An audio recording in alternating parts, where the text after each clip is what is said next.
নমস্কাৰ আৰু সকলোকে মোৰ ইউটিউব চেনেল পূজা চৰললৈ পুনৰবাৰ স্বাগতম জনাইছোঁ। মেথছৰ যিহেতু এনেকৈ চিৰিয়েলি দি গৈছিলোঁ, পাৰ্চেণ্টেজৰ দিলোঁ, এতিয়া তাতে আছিলে প্ৰফিট আৰু loss, most important topic DLED এণ্ট্ৰেঞ্চৰ কাৰণে বা BEDৰ ক্ষেত্ৰতো বাৰু। এতিয়া চাওক, প্ৰফিট আৰু লছ, আমি এই অংকটো কৰাৰ আগত মই কেইটামান কথা কৈ লওঁ। প্ৰফিট আৰু লছ বুলি যেতিয়া কওঁ, আমি জানো ফাৰ্ষ্টে আমি জানিব লাগিব বিক্ৰী মূল্য, ঠিক আছে, বিক্ৰী মূল্য। আৰু এটা হৈছে ক্ৰয় মূল্য, যিটো অসমীয়াত কওঁ ক্ৰয় মূল্য, আৰু বিক্ৰী মূল্যটো আমি ইংৰাজীত কওঁ বিক্ৰী কৰা, মানে চেল কৰা, চেলিং প্ৰাইচ হ'ল, চেলিং প্ৰাইচ, যিটো আমি চুটিকৈ SP বুলি কওঁ। আৰু ক্ৰয় মূল্যটো হ'ল কষ্ট প্ৰাইচ, কষ্ট প্ৰাইচ, যিটো আমি CP বুলি কওঁ। কষ্ট ক্ৰয়, কিবা এটা বস্তু যেতিয়া কিনো, তাৰমানে আমি কি কৰিছোঁ, নিজৰ ব্যয় কৰিছোঁ, হয়নে নহয়? কষ্ট মানে ব্যয় নহয় জানো? কিবা এটা বস্তু যদি মই 5 টকা দি কলম এটা কিনিলোঁ, 5 টকাটো মানে মই ব্যয় কৰি দিলোঁ, মোৰ পৰা ব্যয় হ'ল পইচাটো, হয় নাই? সেইকাৰণে সেইটো কষ্ট প্ৰাইচ বুলি কয়, মানে CP, ঠিক আছে। যিটো আমি বিক্ৰী মূল্য, মই যদি কলম এটা 20 টকাত বিকি দিওঁ, 20 টকাটো মোৰ চেলিং প্ৰাইচ। আৰু ক্ৰয় মূল্য, মই যদি কলমটো 30 টকাত কি কয় 10 টকাত কিনিলোঁ, তেতিয়া সেইটো 10 টকাটো হ'ব মোৰ ক্ৰয় মূল্য বা কষ্ট প্ৰাইচ। 10 টকা খৰচ কৰি মই বস্তুটো কিনিলোঁ আৰু 20 টকাত মই বিক্ৰী কৰি দিলোঁ, 20 টকাটো হ'ল মোৰ চেলিং প্ৰাইচ আৰু 10 টকাটো কষ্ট প্ৰাইচ বা ক্ৰয় মূল্য, যিটোৱে বস্তুটো মই কিনি ল'লোঁ, ঠিক আছে। এই দুটা শব্দ ইম্পৰ্টেণ্ট, ঠিক আছে। SP CP বুলি ক'লে বুজি পাব না। SP মানে আমাৰ যিটো আমাৰ বিক্ৰী মূল্য, আমি বিকিম সেইটো দামত, আমি পইচাটো পাম, আৰু ক্ৰয় মূল্য হৈছে আমি পইচাটো দিম, ঠিক আছে। তাৰপিছত আহি যাব আপোনালোকৰ সেই কিনা বেচাত আমাৰ থাকে প্ৰফিট বা অসমীয়াত ক'ব লাভ, ঠিক আছে। আৰু কেতিয়াবা কেতিয়াবা কি হ'ব, আমাৰ লছ হ'ব বা আমাৰ লোকচান হ'ব। মই যে ক'লোঁ, মই যদি 20 টকা দি পেলাই নি কলম এটা কিনিলোঁ আৰু মই কলমটো 50 টকাত বিক্ৰী কৰি দিলোঁ, কি ক'লোঁ, 20 টকা দিহে কিনিছিলোঁ, মই 20 টকা এটাহে খৰচ কৰিছিলোঁ, কিন্তু মই 50 টকা পাই গ'লোঁ আকৌ, তাৰমানে মোৰ লাভ হ'ল নে লোকচান হ'ল? মই লাভত থাকিলোঁ, হয়নে নহয়? কিন্তু যদি মই 20 টকাত কলমটো কিনি তাক 10 টকাত বিক্ৰী কৰি দিওঁ, তেতিয়াহ'লে কি হ'ব, মোৰ লোকচান হ'ব। সেইটোৱে হ'ল লাভ আৰু লোকচান। এইটো আপোনালোকে একদম বেছিক এইটো কথা জানেই, কিন্তু হ'লেও মই কৈ দিছোঁ যাতে মোৰ বুজাবলৈ সুবিধা হয় দেই। তাৰপিছতে আমাৰ তাৰপিছত আহে যে প্ৰফিট পাৰ্চেণ্টেজ, যিটো আমাক খোকোজা লাগি যায়। প্ৰফিট পাৰ্চেণ্টেজ, প্ৰফিটলৈকে আমি ঠিকে থাকোঁ, হয়নে নহয়? ইটোৰ পৰা সিটো বিয়োগ কৰি দিওঁ, মানে কষ্ট মানে যিটো বেছি থাকে সেইটোৰ পৰা ইটো বিয়োগ কৰি দিওঁ, তেতিয়া না প্ৰফিট ওলাব না লছ ওলাব, হয়নে নহয়? যদি মানে কিনা দামটো আমাৰ যদি বেছি থাকে, কিনা দাম বেছি মানে আমি লছ খালোঁ, বিক্ৰী দাম মানে চেলিং প্ৰাইচটো বেছি মানে আমি লাভত থাকিলোঁ, হ'ল। সেইডোখৰলৈকে আমাৰ চব ঠিকে থাকে। কিন্তু যেতিয়া প্ৰফিট পাৰ্চেণ্টেজ বা লছ পাৰ্চেণ্টেজ উলিয়াবলৈ দিলে আমাৰ অকণমান খেলি মেলি লাগি যায়, হয়নে নহয়? এতিয়া চাব, প্ৰফিট পাৰ্চেণ্টেজ, মই এইকেইটা বস্তু আপোনালোকক ইংৰাজীতে দিওঁ, তেতিয়া আপোনালোকেও সুবিধা হ'ব দেই। প্ৰফিট পাৰ্চেণ্টেজ কেনেকৈ উলিয়াম চাওক, সদায় আঁচডালৰ ওপৰত মানে নিউমাৰেটৰ বা লবত থাকিব প্ৰফিটৰ পৰিমাণটো। যেতিয়া পাৰ্চেণ্টেজ উলিয়াম দেই, প্ৰফিটৰ যেতিয়া আমি পাৰ্চেণ্টেজ উলিয়াম, মন কৰিব এইটো বস্তু, ওপৰত লিখিম সদায় প্ৰফিট আৰু তলত লিখিম সদায় CP, মানে কষ্ট প্ৰাইচ বা কিনা মূল্য, হ'ল। আৰু যিহেতু পাৰ্চেণ্টেজলৈ উলিয়াব দিছে, মই কি কৈছিলোঁ, পাৰ্চেণ্টেজটো দেখিলেই গম পাব। আমি যেতিয়া পাৰ্চেণ্টেজলৈ নিম, মই অলৰেডি ভিডিঅ'ত আগত কৈছোঁ, যিটো পাৰ্চেণ্টেজৰ ভিডিঅ', পাৰ্চেণ্টেজলৈ নিবলৈ হ'লে আমি সদায় 100ৰে পূৰণ কৰি দিব লাগিব, হয়নে নহয়? বুজি পালে? সদায় প্ৰফিটটো ওপৰত বহিব, প্ৰফিটৰ পৰিমাণটো, লাভৰ পৰিমাণটো, কিমান লাভ হ'ল, তাৰ তলত বহিব কিনা মূল্য, বস্তুটো কিনিছিলোঁ কিমান দামত, তাৰপৰা ইনটু 100, তেতিয়া আমি পাই যাম প্ৰফিট পাৰ্চেণ্টেজ, অ'কে। দেন আহিলোঁ লছ পাৰ্চেণ্টেজ। সদায় যে লাভ হ'ব বিজনেছত সেইটো থকাটো নহয়, কেতিয়াবা লছো হ'ব। তো লছ পাৰ্চেণ্টেজ কেনেকৈ উলিয়াব, যিটো লছ বা লোকচানৰ পৰিমাণ সেইটো ওপৰত বহাব, আৰু তলত আকৌ SP বহাব নে, আমি নবহাওঁ, আমি সদায় কি বহাম, CP বহাম, মানে কিনা মূল্যটোৱে বহাম, তলত সদায় কিনা মূল্য ইনটু 100। এতিয়া মন কৰিবলগীয়া কথাটো চাওক, খোকোজাটো ক'ত লাগে, প্ৰফিট পাৰ্চেণ্টেজ উলিয়াওঁতেও ওপৰত প্ৰফিট, তলত কিনা মূল্য বা কষ্ট প্ৰাইচ ইনটু 100। লছ পাৰ্চেণ্টেজ উলিয়াবলৈও ওপৰত লছৰ পৰিমাণটো কিমান, তাৰ মানে কোৱান্টিটিটো বা লোকচানৰ পৰিমাণটো, আৰু তলত আকৌ CPয়ে দিছোঁ, চাওক কিনা মূল্য দিছোঁ, কিন্তু চেলিং প্ৰাইচ এটাটো দিয়া নাই, গোটেইকেইটাতে মূল দামটো, কিনা মূল্য প্ৰথম দামটোহে দিছোঁ ইনটু 100। বুজি পালে? প্ৰফিট পাৰ্চেণ্টেজ উলিয়াওক বা লছ পাৰ্চেণ্টেজ উলিয়াওক, তলত সদায় কি বহিব তেতিয়াহ'লে CP বহিব এইটোৱে সদায় খেলিমেলি হৈ যায় কিছুমানে SP বহাই কৈ দিয়ে এইটোৱে অংকটো নোলায় তাৰমানে ঠিক আছে এইডোখৰলৈকে ঠিকে আছে এইকেইটা বস্তু মনত ৰাখি ল'ব ঠিক আছে বুজি পাইছে নহয় এতিয়া আমি ডাইৰেক্ট এইটো অংকলে আহোঁ দেই ইমান টান নহয় মই জাষ্ট যিহেতু বেছিকৰ পৰা কৈ দিওঁ গতিকে সেইকেইটা বস্তু কৈ লৈছোঁ যাতে আপোনালোকৰ অসুবিধা নহয় ফাৰ্ষ্ট কুৱেশ্যনটো চাওক একদম ইজি এটা দিছোঁ ফাৰ্ষ্টটো এণ্ড এইকেইটাও ইজি মানে এইটো একেবাৰে আৰু পানী an item was bought for ₹8,000 and sold for ₹6,000 find the total profit or loss percentage in this deal কি কৈছে এটা বস্তু 8,000 টকাত কিনিলে আৰু 6,000 টকাত বিক্ৰী কৰি দিলে এই ক্ষেত্ৰত লাভ বা লোকচান নিৰ্ণয় কৰা লাভ যদি লাভ হ'ল লাভৰ পাৰ্চেণ্টেজ উলিয়াবলৈ কৈছে যদি লোকচান হ'ল লোকচানৰ পাৰ্চেণ্টেজটো উলিয়াবলৈ কৈছে লাভ বা লোকচানৰ শতকৰাটো নিলিখিলোৱে শতকৰা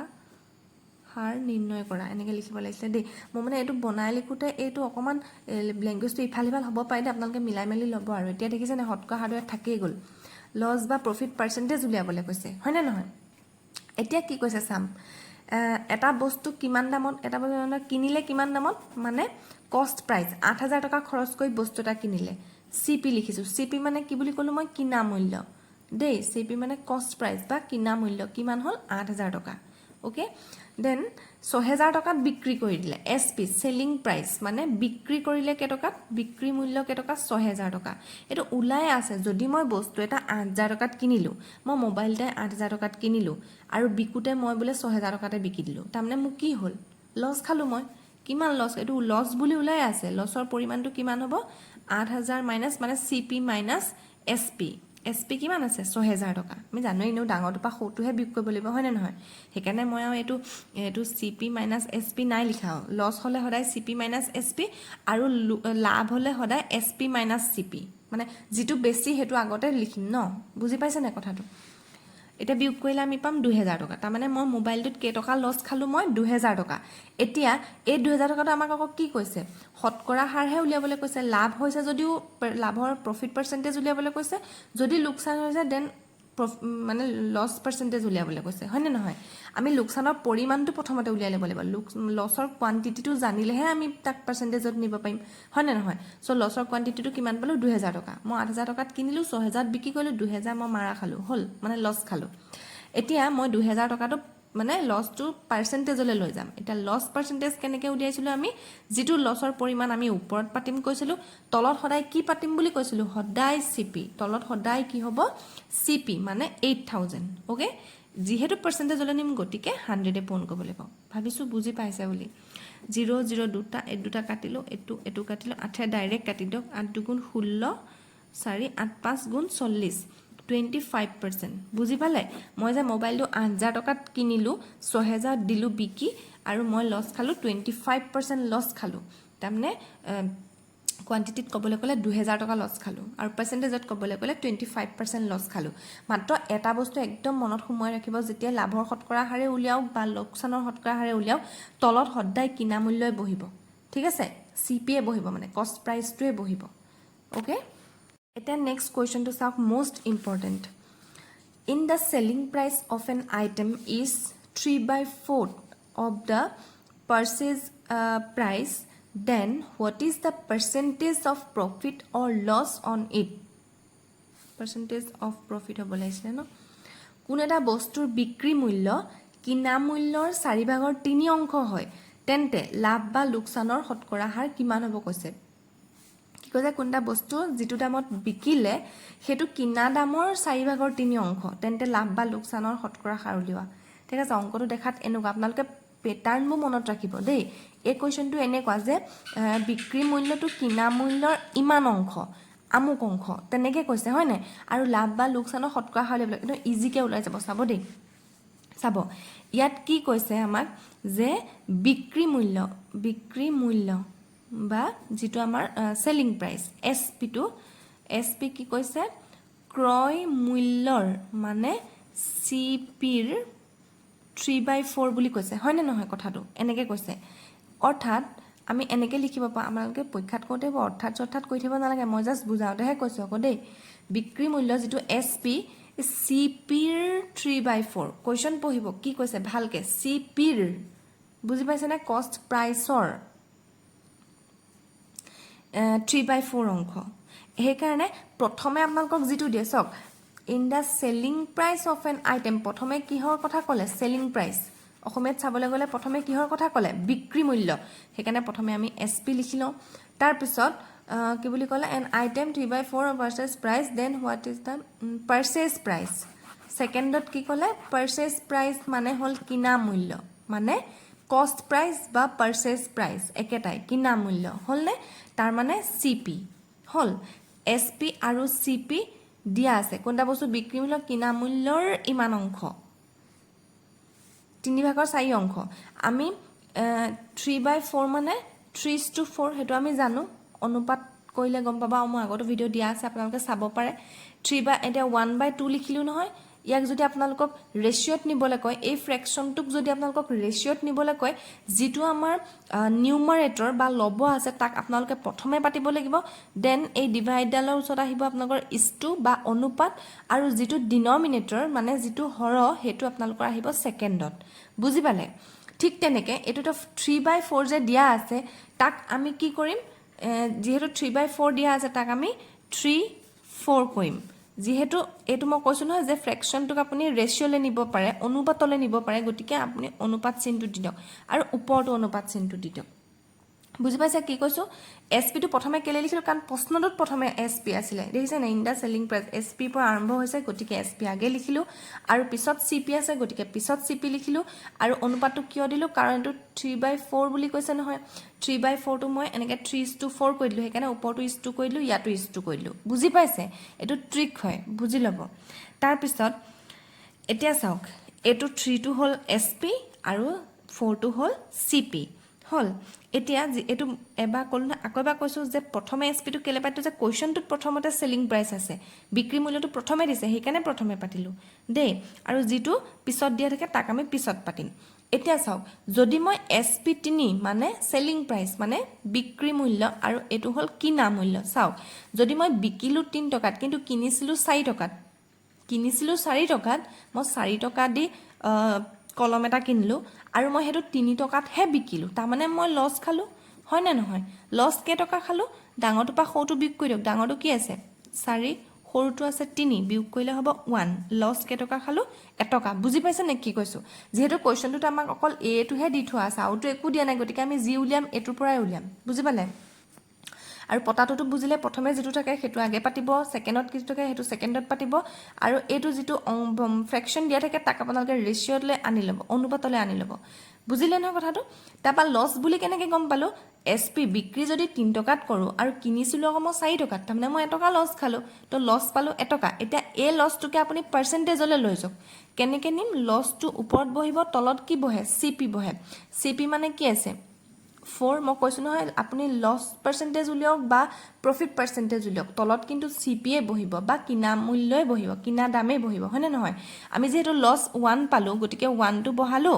আমাক যেটো পার্সেন্টেজলে হে নিবলে কৈছে হয় না হতকৰা হাৰ হে বিচাৰিছে পাৰ্সেন্টেজ অফ প্ৰফিট বা লস বিচাৰিছে গতিকে কি কৰিম তলত CP টো বহাম 4 আৰু যেহেতু পার্সেন্টেজলে নিম গতিকে 100 হলনে এটা কৈ দিয়ক 4 দুগুণ 8 4 5 20 1 into 25 is equal to 25% okay 25% loss hol mane bujile yat saw optionot ase 25% option number D will be the correct answer buji pale কেনেকে কইলো ইমান টান নহয় মই মানে বহুত দেই বুজাই দিলু কাৰণে হে মানে টাইম লাগিলে আপোনালোকে যদি কৰে একদম কুটুক কেনে ওলাব বুজি পালে খালি ফাৰ্স্টে কি আছে SP থাকিব পায় কেতিয়াবা CPU থাকিব পায় হে বস্তুটো খালি মন দিব ঠিক আছে তাৰ পিছত আপোনালোকে উলিয়াই দিব গম পাবই নহয় দেখি যদি কিনা দামটো বেছি হয় তাৰমানে আমি লস খালো আৰু যদি বিক্ৰী দামটো বেছি হয় মানে সেলিং প্ৰাইসটো বেছি হয় তাৰমানে আমি লাভ হলো লাভ মানে লাভ পালো প্ৰফিট পালো হয়নে আৰু এটোত সদায় কষ্ট প্ৰাইসৰ ওপৰতে প্ৰফিট বা লস পাৰ্সেন্টেজ উলিয়াব ঠিক আছে নেক্সট কোৱেশ্চন টু চাওক if the loss on selling an item is 3/5 of the selling price then what is the loss percentage on it কি কৈছে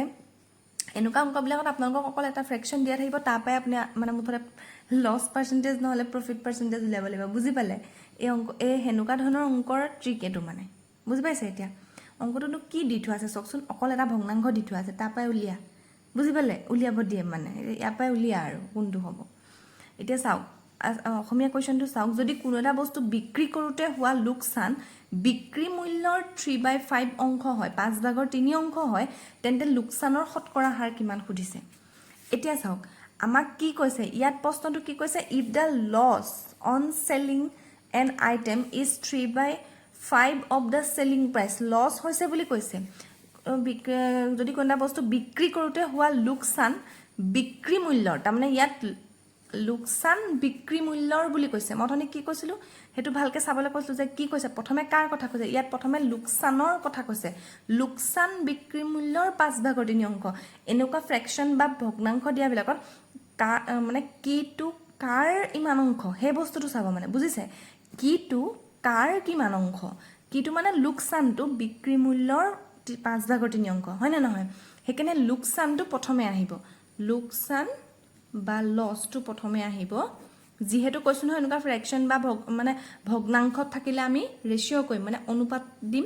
আৰু এফালে বিক্ৰী মূল্যৰ বুলি কৈছে নহয় গতিকে এইফালে বহিব বিক্ৰী মূল্য মানে SP হয়নে নহয় সেলিং প্ৰাইচ এতিয়া 3/5টো ভাঙি দিয়ক 3টো ওপৰত আছে যিহেতু নিউমাৰেটৰ হয় না নিউমাৰেটৰটো ক'ত আহিব প্ৰথমে আহিব আৰু ডিনমিনেটৰটো পিছলৈ যাব হল নিউমাৰেটৰ আছে 3 গতিকে আগলৈ আহিব লছৰ জেগাত বহিব আৰু এছপিৰ জেগাত বহিব 5 ঠিক আছে এতিয়া কি কৰিম চাওক এতিয়া আমি গম পালোৱে যে আমাৰ লছ হৈছে হয় না নহয় এতিয়া আমি লছ হৈ আছে বুলি গমেই পাওঁ কাৰণ প্ৰশ্নতেই দিয়া আছে যে লোকচান বিক্ৰী মূল্যৰ ইমান অংশ সেইকাৰণে আমি লোকচানটো আগে পাতিলোঁ ইজটো বিক্ৰী মূল্য পাতিছোঁ বুজি পাইছে নে কথাটো এতিয়া লছ পাৰ্চেণ্টেজ উলিয়াই দিম লছ পাৰ্চেণ্টেজ কেনেকৈ উলিয়াওঁ লছ ডিভাইডেড বাই CP into 100 এইটো আছিলে তাৰ ফৰ্মুলা মই কৈছোঁ নহয় লছে উলিয়াওক বা লাভ পাৰ্চেণ্টেজে উলিয়াওক মানে প্ৰফিট পাৰ্চেণ্টেজ তলত সদায় CPয়ে বহিব দেই বাৰ বাৰ কৈছোঁ এইটো মনত ৰাখিব ইয়াত কৈছে লোকচান 3 পালোঁ যেতিয়া আমি ফ্ৰেকশ্যনটো বা ভগ্নাংশটো মানে এনেকৈ অনুপাতলৈ আনি দিলোঁ লোকচানৰ ঠাইত আহি গ'ল 3 বিক্ৰী মূল্যৰ জেগাত বা সেলিং প্ৰাইচত আহি গ'ল 5 ঠিক আছে তেতিয়াহ'লে লছৰ জেগাত আমি কি পাতিম 3 এতিয়া CP ঠাইত আমি কি পাতিম CP ঠাইত 5 পাতিম নেকি নেপাতো কাৰণ 5টোতো সেলিং প্ৰাইচ তেতিয়াহ'লে চাওক যিহেতু আমাক লছ বুলি কৈছে গতিকে এইটো যিটো SP হ'ল 5 আছে হয়নে আৰু লোকচান হ'ল 3 তাৰমানে কিনা মূল্য কিমান হ'ব যিহেতু লোকচান হ'লেই লোকচান হ'ল মানে কি বিক্ৰী মূল্যতকৈ কিনা মূল্যটো বেছি হ'ব হয়নে নহয় অথনি কৈছোঁ নহয় যে CPটো কি হ'ব SPতকৈ বেছি হ'ব তেতিয়া মানে লছ হ'ল তাৰমানে সেলিং প্ৰাইচটো কম হৈ গ'ল বিকিলোঁ কম দামত কিন্তু কিনিছিলোঁ বেছি দামত বিকিলোঁ কম দামত তাৰমানে কি লছ খালোঁ হয়নে নহয় সেইকাৰণে কি কৰিম আমি তাৰমানে যদি SPটো 5 হৈ আছে লছটো 3 হৈ আছে যদি মই মানে কি কয় কষ্ট প্ৰাইচ উলিয়াবলৈ যাওঁ কি কৰিম মই প্লাছ কৰি নিদিম জানো এই দুইটাক প্লাছ কৰি দিম তেতিয়াহে বেছি হৈ যাব 8 টকাত মই কিনিছিলোঁ যেনিবা বিকিলোঁ 5 টকাত তাৰমানে লছ খালোঁ 3 টকাত হ'ল নে কথাটো বুজি পাইছে নে কি কৈছোঁ সেইকাৰণে মই 5 আৰু 3টো যোগ কৰি দিলোঁ 3 + 5 কৰি দিয়াৰ লগে লগে 8 পালোঁ 8টো হ'ল আমাৰ CP বুজি পালে সেই 8টো মই তলত পাতিম ইনটু 100 কি ক'লোঁ বুজি পালে নে প্লাছ কেলে কৰিলোঁ কাৰণ মই কৈছোঁ নহয় যে আমি বস্তুটো 5 টকাত বিকিলোঁ আৰু লোকচান হ'ল 3 টকা তেতিয়াহ'লে কিনিছিলোঁ কেইটকাত 8 টকাত ন হয়নে নহয় কথাটো এবাৰ ভাবি চাবচোন হয়নে নহয় বুজি পালে সেইকাৰণে মই তলত যিহেতু আমি CP পাতিম গতিকে 3 আৰু 5 যোগ কৰি দিলোঁ CP হ'ল যিহেতু লছ অলৰেডি হৈছে তাৰমানে SPতকৈ CPটো বেছি এনেও হ'ব সেইকাৰণে SP 5 CP 8 হৈছে মানে বুজিলে এতিয়া কাটাকাটি কৰিলে হ'ল 2 4 গুণ 8 2 5 গুণ 10 0 এফালে 2 2 গুণ 4 2 25 50 হ'ল 3 × 25 divided by 2 is equal to 25 3 গুণ 75 বাই 2 কিমান হ'ব 2 3 গুণ 6 2 7 14 37.5% আমাৰ লছ হ'ল লছ পাৰ্চেণ্টেজ সেইটো হ'ল অপশ্যন নম্বৰ C2 কাৰেক্ট হ'ব বুজি পালে কিমান হ'ব 37.5 কথাটো বুজি পালে এইডোখৰতে অকণমান বুজি চাব যে CPটো কেলে যোগ কৰিলোঁ কাৰণ বিক্ৰী মূল্যতকৈতো বেছি হ'ব ন লছ হ'লে সেইকাৰণে CPটো আমাৰ বেছি হ'ব আমি বেছি দামত কিনিলোঁ বিকিলোঁ কম দামত হয়নে নহয় ভাবিছোঁ এইটো বুজি পাইছে বুলি এতিয়া লাষ্ট কুৱেশ্যনটো চাওক এনেকুৱা টাইপৰ কুৱেশ্যনো আহিব পাৰে দেই একদম শ্বৰ্ট ট্ৰিকত শিকাই দিয়ে আপোনালোকে একদম পিটিককৈ ওলাব কুৱেশ্যনটো কি কৈছে এ shopkeeper bought 20 pens for rupees X ধৰি লৈছোঁ মই X দামত মানে 20টা কলম কিনিলে and sold 15 pens for the same amount. X দামত যদি কিনিলে X দামতে বিকি দিলে 15টা কলম 20টা কলম যেটো দামত মানে কিনিছিলে 15টা কলম হিমান দামত বিকি দিলে what percentage profit or loss did the shopkeeper make মানে যদি প্রফিট পালে মানে দোকানীজনে তেতিয়ালে কিমান পার্সেন্ট পালে আৰু যদি লস খালে কিমান পার্সেন্ট খালে বুজি পাইছেন এইটো উলাই আছে প্রফিট বলে যদি 20টা কলম যেটো দামত কিনিলে 15টা কলম হে দামটোত বিকি দিলে তাৰ মানে তেটো প্ৰফিটে পালে ন মুখত মানে আমি যদি ভাবি চাও নৰমালি ইজিলি হেতু উলাই আছে তেও প্ৰফিট পালে 20টা কলমৰ কিনা 20টা কলম যেটা দামত কিনলে 15টা হিমান দামতে বিকি দিলে তেও হনে নহয় কিন্তু আমি এটা কৰি কেনেকে দেখাম চাব এবাৰ অসমীয়াটো কৈ দিছো এজন দোকানীয়ে x টকাত মই এটো ধৰি দিছো x টকাত 20টা কলম কিনিলে আৰু একে বা হিমান দামত জিমান দামত কিনিছিলে 20টা কলম হিমান দামতে হিমান টকাতে বা সেম টকাতে 15টা কলম বিক্ৰী কৰি দিলে দোকানীজনৰ লাভ বা লোকসানৰ শতকৰা হাৰ উলিয়াও এনেকুৱা ধৰণৰ যদি অংক দিয়ে মানে অংকটোত কি দেখিছে আপোনালোকে যে বুলে সমান সমান কৈছে দেখিছে না মানে 20টা কলমৰ মানে কিনা দামৰ সমান 15টা দামৰ বিক্ৰী দাম সমান হয় বুজিলে মানে 20টা কলম যিমান দামত কিনিলে সেম দামত মানে সমান দুফালে সমান সমান বুলি কথাটো কৈছে বুজিলে এফালে কিবা এটা সেলিং প্ৰাইস যিমান এফালে কস্ট প্ৰাইস কিবা এটাৰ হিমান মানে বস্তু দুটা ইকুৱেল বুলি অংকটোত বুজাইছে দেখিছে নে ৰব কৈ আছো এটা কৰিলে বুজি পাব ইয়াত কি কৈছে যে 20টা কলমৰ সিপি 20টা কলমৰ মানে সিপি মানে কিনা মূল্য হল যিমান দামত কিনিছিলে মানে কিনা বুলি লিখিছো ইজ ইকুৱেল টু 15টা কলমৰ এসপি মানে বিক্ৰী দাম হয় নে নহয় বিক্ৰী বুজি পাইছা কি কৈছো এই যে সমানৰ কথাটো কলে 20টা কলম যিমান দামত কিনিলে 15টা কলম হিমান দামত বিকিলে এনেকুৱা প্যাটাৰ্নৰ অংক বিলাকৰ কথা কৈছো মানে বুজিছে হেতু বুজাবলৈ গৈছো মই বুজি পাইছে নে জানো তেনেকুৱা টাইপটো তেনেকুৱা প্যাটাৰ্নটো যদি পায় তেতিয়া এনেকৈ কৰিব মানে বুজিলে 20 সিপি ইয়াক লৈ আনক ইকুৱেল টু 15 এসপি হল এতিয়া কাটাকাটি কৈ দিও ইয়াতে 5 ৰে কৈ যাব 5 3 গুণ 15 5 4 গুণ 20 আৰু যাব নে না যায় হল এতিয়া চাব দে মই কি কৰিম প্ৰথমতে সিপি পাতি লম ইকুৱেল এসপি পাতি লৈছো হল সংখ্যা কিটা নাই পতা এটা কেল নাই পতা চাব এটা দেই